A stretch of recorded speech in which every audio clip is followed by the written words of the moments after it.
Welcome to Real Estate Investing for Women. On this show, you will learn how to create wealth through real estate the blissful way.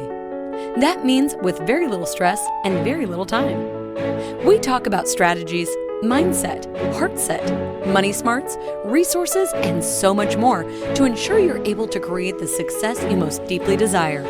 Now, here's your host, Moneeka Sawyer. Today, I am so excited to welcome to the show Lorraine Beato. Thinking outside the box and getting a transaction to the closing table is her specialty. With over 25 years in the industry, starting with Merrill Lynch in mortgage-backed securities, trading all the way to investing both nationwide and internationally, she knows how to navigate the sometimes complex and intricate waters of real estate. In an ever-changing industry, you need to have someone on your side who understands all the facets. If you're a real estate professional and haven't started thinking about retirement or want to learn how to invest in the things that you sell every single day, check out Lorraine's book, Flip the Switch from Real Estate Agent to Real Estate Investor. Lorraine has been featured in some really interesting places. Her renovation in Europe was featured in the January 2018 Think Realty magazine international, Renovation Rockstars, and she has had listings featured on HGTV's House Hunters. Think Realty Single Family Investors of the Year nominee in 2018. The 2019 September issue of Think Realty Renovation Rockstars also featured her, and she was featured in 2020 in Yahoo Finance. I hope I said all of that right. That's an awful lot of lovely credentials. Wow. Hi there, Lorraine. How are you? I'm doing great. How are you? I'm great. I'm so glad this finally worked out. Me too. So, ladies, I just want to let you know that Lorraine and I actually met through REN, the Women's Real Estate Network, with Deborah Razzo. Okay, great. Yes, I always call her Deborah, so I forget her last name. But anyway, and Deborah's been on the show before talking about networking. She's a complete powerhouse. And it looks like Lorraine was one of the very first REN leaders on the East Coast, right, in Georgia. Is that true? Yeah, I opened the first chapter on the East Coast, September of 2019. Very nice. Cool. Well, welcome to the show. And thank you so much. Next time you talk to Deborah, please tell her I say hello. I will. Yay. Okay, good. So Lorraine, tell us a little bit about, I love your specialty, your niche, but I'm going to let you take it away and then I will interject why I love this so much. But tell us a little bit about what you do and why you picked this particular niche. Sure. So I have been actually a licensed agent since 1988. It was just something, I was working for Merrill Lynch. And when I graduated college, my best friend said, hey, let's go get our real estate license. And I said, yeah, sure, why not? I'm always adding to the tool belt. And I did that. I didn't actually sell in New York, but I did love real estate. And I actually became an appraiser. So I worked full-time for Merrill Lynch during the week. And I did appraisals on the weekends. And it was just, I don't know, I've just always had a love for real estate, especially architecture and all of that. Going to Portugal every summer as a child, I was just always fascinated by, everything out there. So when we got transferred to Atlanta, it was just 25 years ago last week. I thought I wanted to be a stay-at-home mom. And that lasted for all of, I think, 60 days. And then I was going stir crazy because, I worked the full week on Wall Street on the trading floor. I got home, I did appraisals on the weekends. And I said, okay, this is nuts. And we didn't know anybody in Atlanta when we moved. So I called up the lady that sold us our house. I saw that there was reciprocity, had my license transferred, and boom. So I did real estate very part-time and then took some time off because when we moved, my daughter was 20 months old. And then a year and a half later, I had my other daughter. And I said, you know what? I'm going to do something kind of part-time. So I started selling part-time. Then I took a break. But when I took the break, we actually bought investment properties. And then I jumped back in 2003 once my girls were back in school and I was able to work around their schedules. Fast forward to about 2.5 years ago, I had an interesting conversation with a friend of mine. I actually had multiple of these conversations, but there was one in particular that I was talking to one of my good friends that we used to work in the same office. And she said, girl, I'm tired. My back hurts. I've been driving these buyers around for 5 weeks and I'm going to have to sell houses until I'm 70. She said, I'm turning 60 soon. And I said, yeah. And I'm like, why? Like, why do you have to sell houses until you're 70? And she's like, girl, I have no retirement. And I was floored because this is someone who has a corporate background. She's a Northerner in the South as well. Highly intelligent woman, businesswoman, did, a good couple of $1 million in volume as a solo agent, well into the 6 figures, and she has no retirement. And that conversation in particular, I think because we're such close friends, really hit me. And kind of as time went by and I spoke at some boot camps, some fix and flip boot camps for some of the local RIAs and some of the local gurus, as I call them. I started having agents reach out to me on Instagram, direct messaging me saying, hey, Lorraine, I didn't know you taught real estate agents how to fix and flip. And I kind of stopped and I was like, well, I don't, but I can. So culminate everything together. That's when I said, okay, there are a lot of people, at least in my market, that are out there telling real estate agents, come learn how to work with investors, so that you can add to your business. But there's nobody telling the real estate agent that they need to be the ones investing. They need to be investing in the product that they sell every day. Because at the end of the day, I'm sure you would agree, real estate is still one of the largest wealth building, opportunities out there. You can fix and flip, you can have cash flow properties. There's just so many ways. And there's only so much land, right? And people need a place to live. And so when I ran some stats when I first wrote my book, and I just updated them, I was on a women's summit this weekend. The average real estate agent in 2020, ballpark, made about $47,000. The average real estate investor in 2020 in Atlanta averaged $111,000. That's almost 3 times as much. And so as I started doing some of these numbers about 2 years ago, and like I said, I've had agents reach out to me, I said, it's time I put this down and I put it in writing. And that's kind of my mantra. That's my platform. I want to get out there and get real estate agents to learn that you don't need a lot of money. They already have most of the tools that they need, or a good portion of them, to become real estate investors. They just have to think outside the box and get out of that mindset. Most real estate agents are like, oh, here comes an investor offer. They're lowballing us.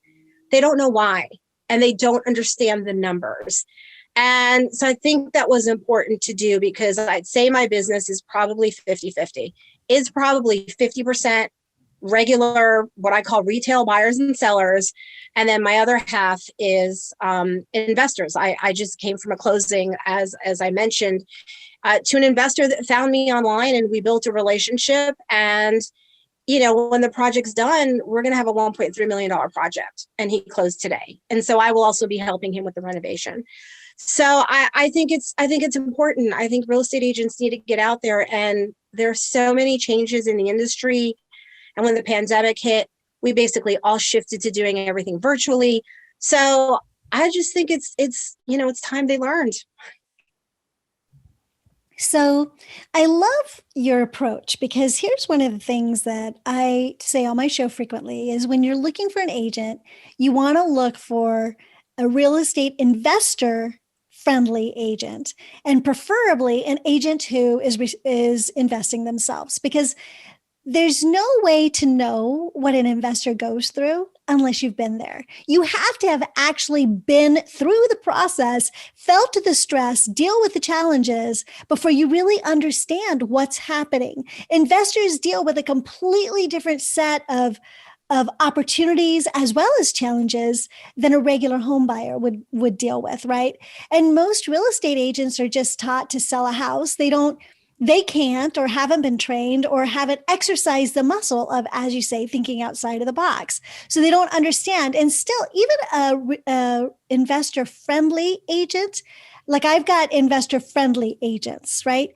They can't bring me the project that might make my heart sing. So they'll give me, they'll send me their MLS listings, they'll send me some ideas. But in the end, I'm the one that has to kind of be the machine that figures it all out, right? Now, my agents know what I'm going to ask. Like, they know that I'm probably going to rent something out. So when they show me a condo, they know that they have to look at the CC&Rs to see if I can rent it out. So they know the basics. They know my neighborhoods. They know what I'm looking for. Like, it has to have a particular kind of zoning. But that's all stuff that I've shared with them. They don't come to me and say, oh my gosh, Moneeka, this just became a pocket listing. I think it would be amazing for your strategy. Or if you would consider altering your strategy a little bit, this is what we could do with it. I actually just recently engaged another realtor who does more of that. But again, she herself only has one rental property. At least she's got one. That's better than the last person. But she's not fully engaged yet in that whole process. She wants to be, though. So she's also learning a lot from me. That's a more interesting relationship to me, too, because the conversations can be different.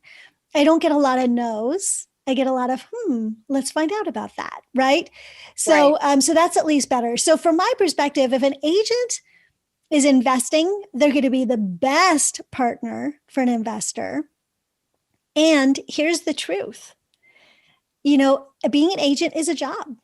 As long as you sell houses, you make money. If you can manage to sell houses and still save, you're doing great. But you know what? The best savings plan is a house. Because in the end, you don't have to have a certain number of dollars saved away. You just have to kind of have cash flow. You can do it one way or the other. And we can't do that in other industries, right? So this whole thing about I don't have a retirement, that is so familiar and so sad and so not necessary in this industry, right?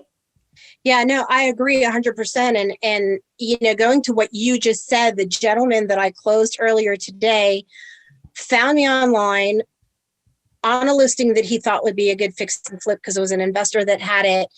And I told him, I said, this is not a good fix and flip. The numbers don't work. This is what and that's the other thing. I'm like, this is what it needs in rehab. This is what it needs for this. These are the finishes it needs for this neighborhood. And so we built that relationship. And then he would periodically bring me deals. And he's like, well, what do you think of this one? I'm like, there's not enough margin, right? Because I understand what the margin is. Mm-hmm. And, he's like, what about this one? And, I was just so blessed this afternoon because he told the hard money lender, he said, I've worked with a lot of real estate agents. Most of them tell me what I want to hear. Mm-hmm. I've run 4 or 5 deals by Lorraine, and she's told me why she thought they didn't work. Right. She wasn't about the commission. And as we're sitting there at the closing table, I told him, I may be in a transition period from brokerages. And he just looked at me and said, I don't care where you go. I'm following you. Because I set him up with the builder, I set him up with the architect, I set him up with the hard money lender. And he's like, you're like the one-stop shop. And I think that's the difference. I think that's kind of what, separates us a bit. Right. Right. And I think that, so a lot of agents will tell you what you want to hear because they want to make the commission, but there's also the other side where the agents will be like, that's too scary. Look, that's got a foundational problem, or look, that's got that problem, or, oh, this is going to be too expensive or too hard. Like they don't, and this is not a criticism. It's just training, right? Exactly. They're not trained to think of all the opportunities that each of these challenges can present. So I have a business partner, and he's been in real estate about as long as me, but in a very different world. He grew up in the country. I grew up in the city. And so, he was always like, him and his dad loved to get in there and actually, swing the hammer and put in the appliances and do all the stuff. So they built their own house too. So he's really kind of a get his hands in the mud type of guy. And I'm totally hands off. I'm like, hey, I'm going to go on vacation to Europe. Can you fix this house for me? Yeah. So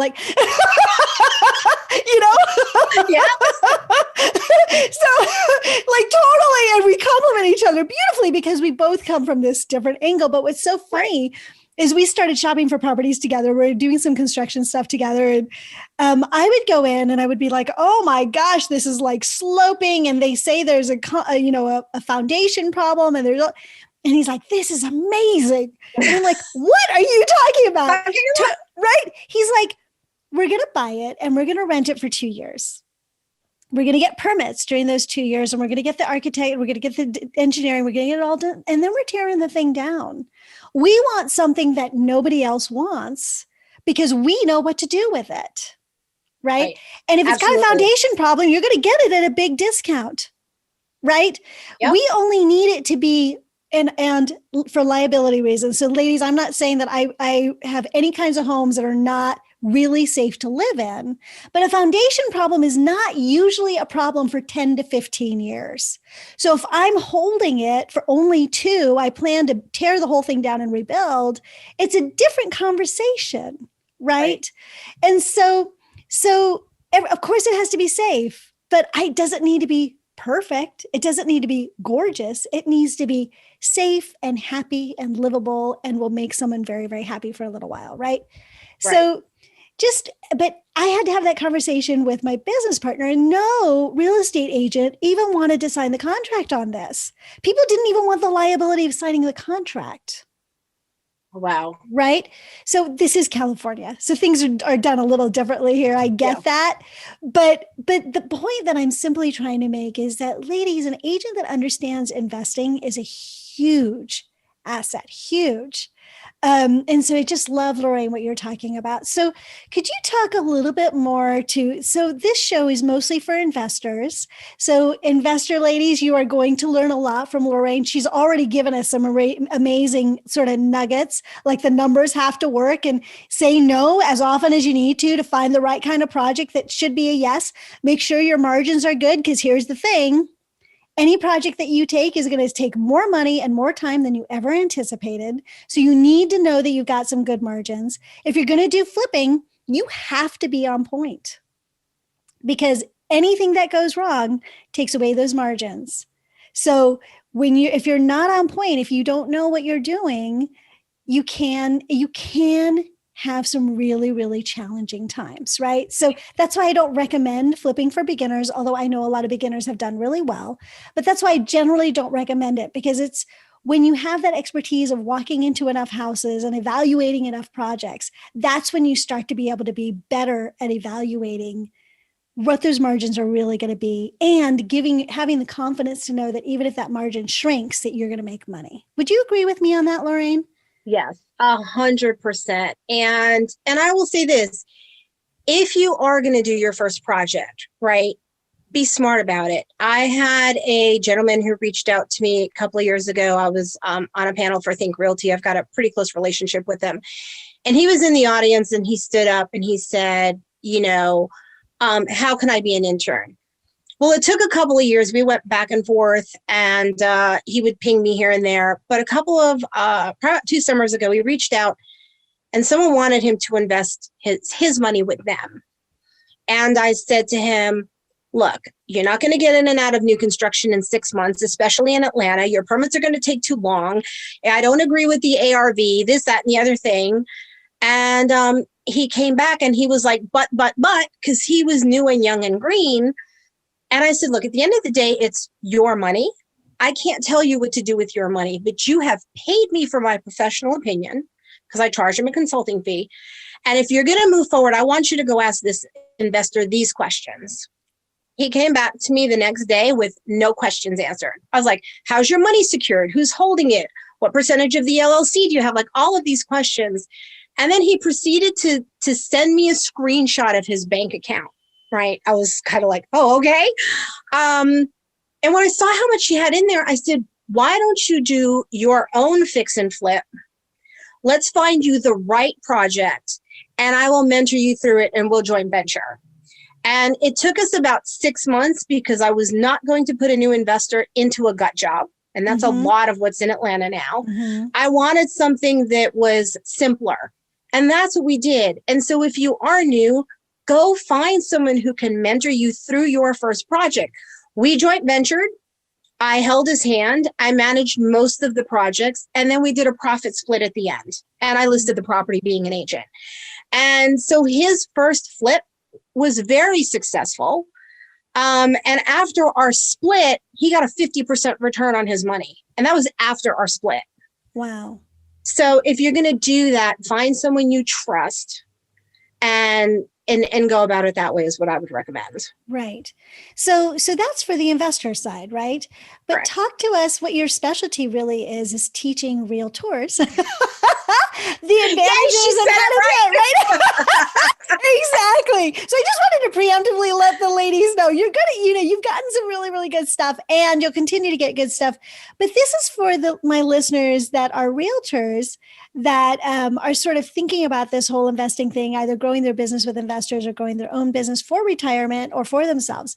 Here's another thing that's really interesting that I find is that many of the ladies that have contacted me have said, okay, so I want to be an investor, so I'm going to go get my license.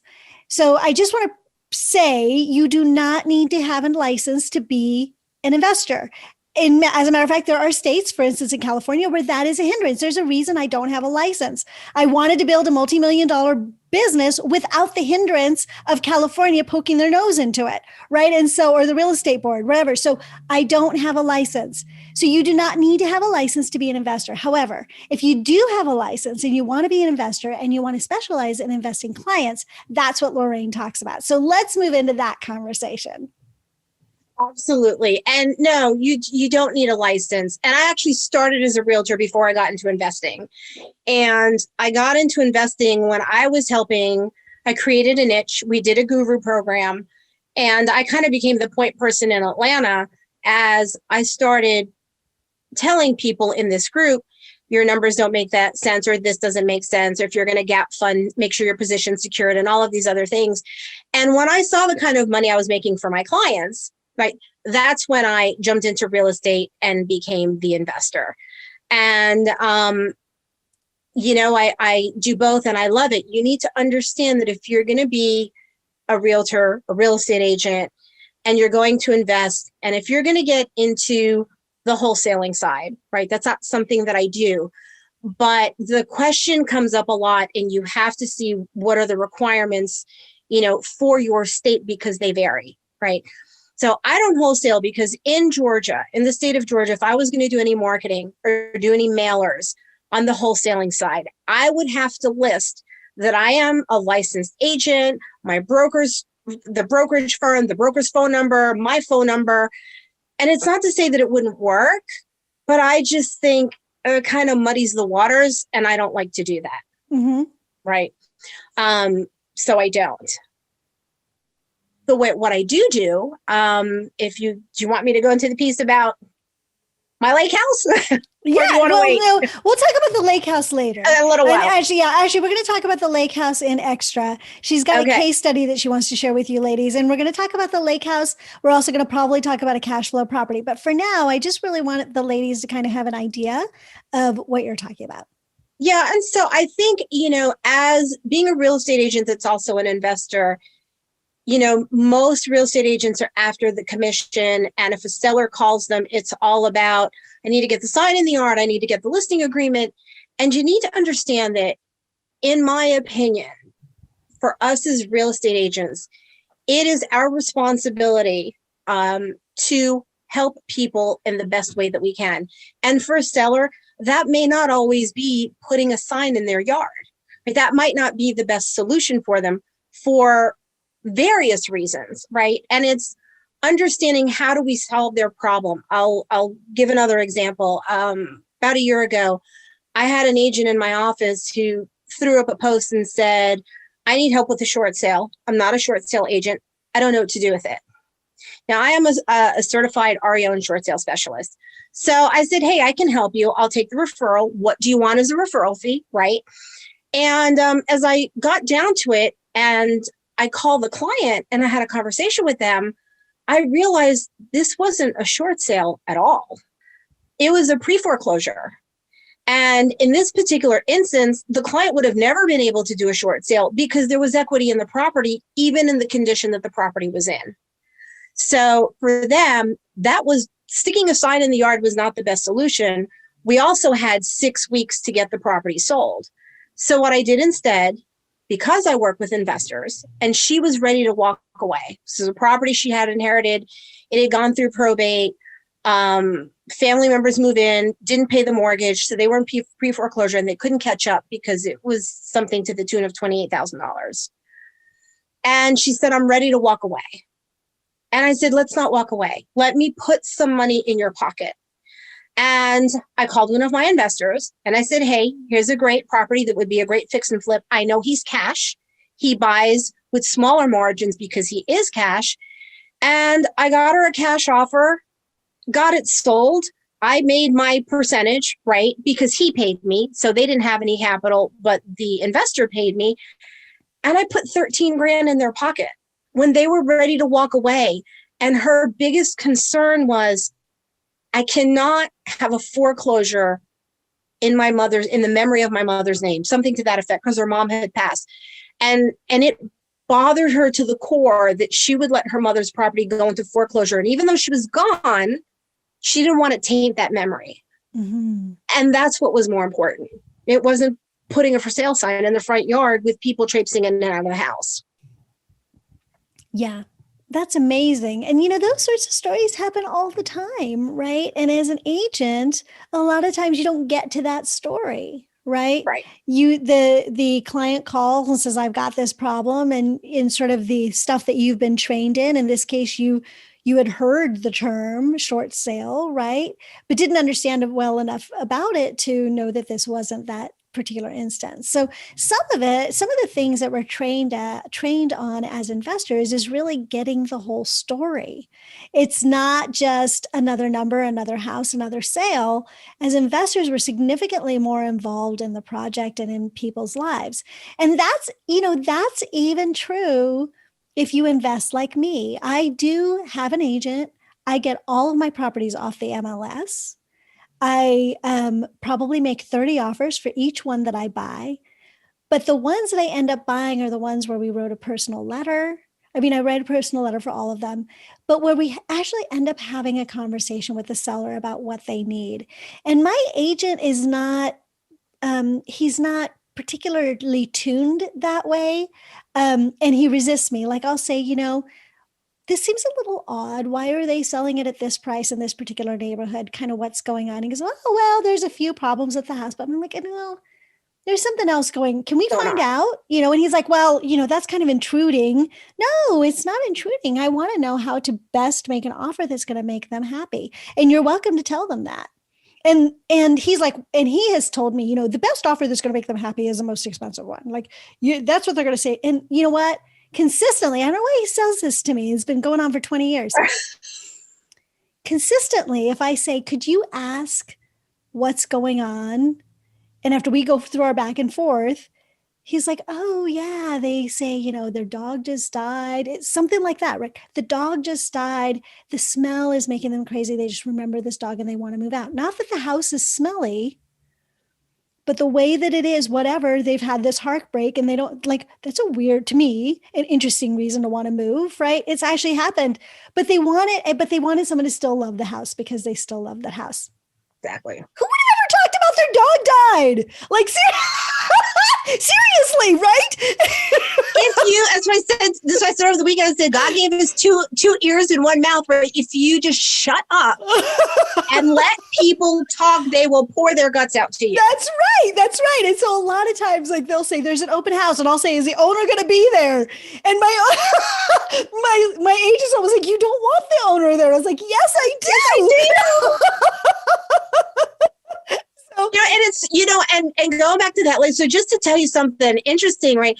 She had a bunch of wholesalers send her letters, right? And and she had talked to a bunch of people, and it was so funny because and this is what people think about, right?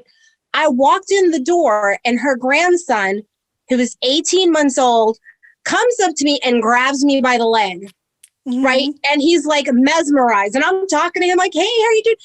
And when I left, after I spent about an hour with him, I left and I called her back. I'm like, here's what I think we could do, blah, blah, blah. She's like, I trust you. She goes, my grandson doesn't like anybody. Uh-huh. The mere fact that he immediately took to you, I knew you were the right person. Okay. No problem. She's like children and dogs. They know who the good people are. Isn't that the truth? I've actually had that happen also, where I walked into a house and the dog did not go crazy barking. Instead came over so I could scratch him behind the ears. And that actually got me a sale too. Or bought me a purchase also. So, you don't know where it's going to come from. But the whole point is that there's a definite different mindset of an investor than with most agents. So if you're able to be an agent that is also investing, you're going to be a better representative for your own clients. But more importantly, or as importantly, you're going to then set yourself up for success in the future and build that retirement program that you're building for your clients, right? Exactly. So tell me, what is sort of the path possibly for an agent to start sort of making that switch, that mindset switch, and taking those first pieces of action? So I think it would be really good. And a lot of things have moved online now, right? Because things are virtual. I am a big networker, and I do it virtually now. And I'm in a bunch of Facebook groups. And I would say start by, joining a group like REN, right? The Women's Real Estate Network, or joining a local RIA, and start to understand and just start talking to people and start having conversations. Even in some of these Facebook groups, if you just go in and take the time, if someone, poses a property, for example, like there was one a couple of days ago when someone posted this property and the numbers were wrong, right? We were all calling this guy out, telling him why his numbers were wrong. You can learn a lot just by spending some time and going in and reading some of the conversations in these forums, joining a RIA, and then finding kind of who are your local investors, and, is anybody willing to work with you, or can you shadow them, or how can you help them? Go run free comps for them if they need it, right? How can you bring value to them so that then you can also, learn from them, and then you've got a relationship it's giving on both ends. It's not just one-sided. And I think that's your best way to start. That's normally what I tell people to do. Mm-hmm. You also mentioned that you've already got the tools that you can use to start that investment journey. Could you talk a little bit more about those tools and how to maybe use them differently? Yeah. So, as a real estate agent, we have access to the MLS. So if you're a good agent, you know how to pull and run comps. You should be able to see areas that are starting to trend, right? And we've had a lot of areas here in Metro Atlanta that have gentrified, and you can see where the values are starting to go up. So you can identify neighborhoods that are up and coming. You're working with clients, with buyers, what your buyers like. So if you're going to fix and flip, you know what they're looking for. Just from their feedback when you go through houses, what kind of granite do they like? What are the paint colors that are in? If you're also going to either fix and flip or do cash flow properties and it needs some work, a property needs some work, you should have a handyman, an electrician, a landscaper. We already have so many of the tools as resources that we provide to our clients that we already have there that are ready to go and can help us and make that transition easier, because we already have that foundation. Mm-hmm. Well, and you're also having the conversations in the office that the rest of us don't get to have, right? Like the REO client, right? Or I've got this listing that's interesting. I don't know what to do with it. Or I don't know if you guys do pocket listings there, right? You get first access. Yeah, they're not really allowed anymore. Yeah. So they are allowed someplace and they're not allowed others. So it is interesting, like the resources that you have when you're an agent that the rest of us investors don't have.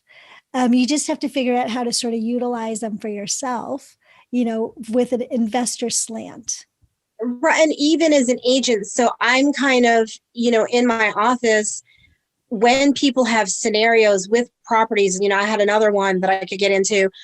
When you have agents that don't know how to think outside the box, right, that's a potential for you to also get more referrals. I had another one, we should be closing in 2 weeks, with an agent from my office that pinged me on Facebook, and he's like, hey, I've got a referral for you. And I messaged him back and I said, did you stop selling real estate? And he said, no, I just don't know what to do with it. It's more an investor type deal. And I said, he goes, the guy works with my wife. And I said, okay, no problem. Same thing. Went in, looked at it. I told him I can put it on the market. I can probably get you 20 grand more. Or if you want to walk away, my wholesale partner talked to him. And he's like, no, if you can get me this, and we were able to meet his number. If you can get me this, I'll sign the paperwork and I'll walk away. And we're selling it to a hedge fund that's going to have it as a rental. So, and we'll split the wholesale fee, right? So I'm still kind of in a way getting my commission. And you then become a go-to person for those agents that don't know what to do with these properties, where you can find potential opportunities for yourself or your investor clients. Got it. So if you have an investor that you can shadow, that's one way to learn some stuff. Is there any other ways that you would recommend for an agent to learn about a lot of these resources that you talk about and how to become an investor themselves and that sort of thing? Gosh, I could probably go on for hours. Pick up my book. Not that it's a pitch, but I go through a lot of this in my book. And I still think there's so many different things depending on what asset class you want to go into. But I still think that's, your best one. I will tell you, I am not a systems girl. So don't ask me for systems because I'm still very much, a pen and paper or an Excel spreadsheet type of a person. Mm-hmm. I'm just, that's how I'm wired. And also, I still think that's the best one, join the RIAs and shadow another investor and read as much as you possibly can and get into some of these Facebook groups. Great. Thank you so much. That's awesome. You're welcome. Yay. So tell everybody how they can reach you, Lorraine. Sure. So I am Lorraine Beato across all platforms. Yeah, Lorraine Beato on LinkedIn. I'm Lorraine Beato on Instagram. Facebook, the same thing. My email address, because my phone's getting bombarded from this weekend, but if you'd like to email me and reach out, and if I could help, I'd be happy to, is lorrainebeato@gmail.com. And Beato is Beato. And I have my website that's lorrainebeato.com as well. But I was in there yesterday and something happened because it doesn't look right. So we'll put that one on the back burner. But yeah, that's the easiest way to find me. Like I said, you can reach out to me on any of the forms of social media. And did you say your email was lorrainebeato@gmail.com? Yes, correct. Perfect. Okay, great. Very, very good. Thank you so much. You're welcome. Yay. So Lorraine, I did not tell you this preemptively, so I hope you're not going to kill me, but I've got 3 rapid fire questions for you. You ready to go for it? Yeah, absolutely. No problem. My ladies, usually I go through, okay, this is what we're going to be doing. And today, somehow I forgot to mention the 3 rapid fire questions. So this is going to be fun and spontaneous. All righty. Okay. So Lorraine, here are the 3 rapid fire questions. The first one is, what is a super tip on getting started investing in real estate? And you can give this from the agent's perspective. Do it. Don't get into analysis paralysis. Okay. Just do it. Of course, be cautious, do your due diligence, but just take that first step. Just even whatever that first small step may be, even if it's a phone call, because a lot of real estate agents don't know what hard money is. Google hard money and make some phone calls to the hard money folks in your area and start that conversation. That's kind of how I started learning about hard money. Nice. Thank you. And what is one strategy on being successful in real estate investing? And this is more for people that have already been investing. One tip to be successful. I'm very anal about my numbers and the after repair value. And I think you always need to run things conservatively, right? And have a contingency fund, right? Always plan to add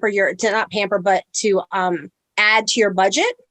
Because as you said earlier, there will always be something that comes up and it will always take longer than you expected. And even if I have, for example, a fix and flip that the contractors tell me will be in and out in 8 weeks, I run all my numbers on 6 months holding costs, no matter what. Right. So pad your budget and pad your timeline. Perfect. I love that. And then what would you say is one daily practice that you do, Lorraine, that contributes to your personal success? I read a lot. I am always learning about what is going on in the market, what's trending, both locally and nationally. I keep up with, all the CARES Act stuff, right? Because of COVID and the moratoriums and the eviction moratoriums and what's happening. I read a lot. And so I like to stay informed on what is happening in the real estate industry across the board, not just as a real estate agent, but as a real estate investor. And, it's important because then you become a resource for people that maybe aren't going to buy or sell right now. I had regular clients reach out to me and they're like, I don't know, should we go into forbearance or not? And I had that conversation like, well, why do you want to go into forbearance? These are the ramifications. And so it's having that knowledge and just really being in tune with what's happening across the board. Oh, that's awesome. I read a lot too. So that's really, really, yes. It expands your mind too, right? It does. So, absolutely. Yeah. Well, Lorraine, this has been awesome. Thank you for everything you've shared for this portion of the show. Oh, you're welcome. Yay. And we are, ladies, going to go into extra and we're going to talk about how she acquired her lake house. So we're going to have a case study. And if we've got the time, we'll do another couple of properties also. But definitely, I'm really excited about that for extra. So stay tuned if you are subscribed. If you're not subscribed, you could just go to realestateinvestingforwomenextra.com. You get 7 days for free, so you can check it out. And if you love it, you stay. If you don't love it, you can, of course, not stay. But either way, try it out at realestateinvestingforwomenextra.com. For those of you that are leaving us now, thank you so much for joining us for this portion of the show. I look forward to seeing you next time. And until then, remember, goals without action are just dreams. So get out there, take action, and create the life your heart deeply desires. I'll see you soon. Bye. I hope you enjoyed today's show. If you'd like to find out more about how to become a blissful millionaire, go to blissfulinvestor.com. See you next time.